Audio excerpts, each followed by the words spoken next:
yeah, I hear you exactly. Every single morning you start out with a plan, and it is very rare that that plan goes completely 100% perfectly. There's always little speed bumps.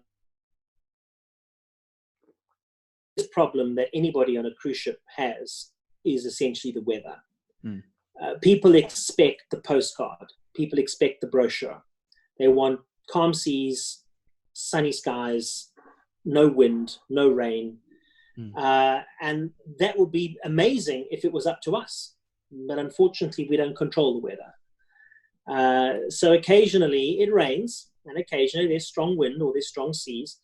And that's when our biggest contingencies have to come in. If we have a beautiful party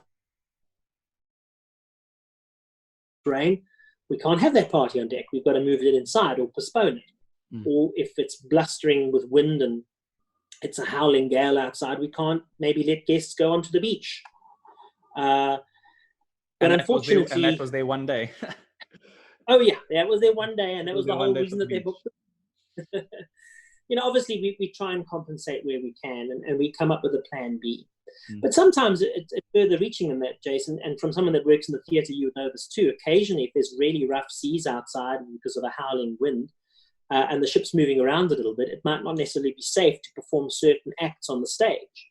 Maybe a balancing act, or a high energy dance number with lots of high kicks and so on. It could potentially be quite dangerous for people to work in the environment where the stage is constantly moving. Yeah. So you have to constantly come up with plan B and sometimes plan C and D and E if necessary, to compensate for. But that's one of the reasons why I love the job so much, because there's so much quick thinking on the fly, and working with such amazing people that always step up to the plate. But after that day is done and dusted, and the day is always over at some stage or other, sometimes you just need to go up into the very top deck where there's very few lights, and you just look up, and you just look at that incredible great sky, and if there's no cloud, you just see the stars like you cannot begin to see on land. Yeah. And you just breathe in that nice fresh air, and that just puts everything into perspective. And I think that's how very often refreshed my own mind and cleared my mind ready for whatever interesting things were going to happen the next day.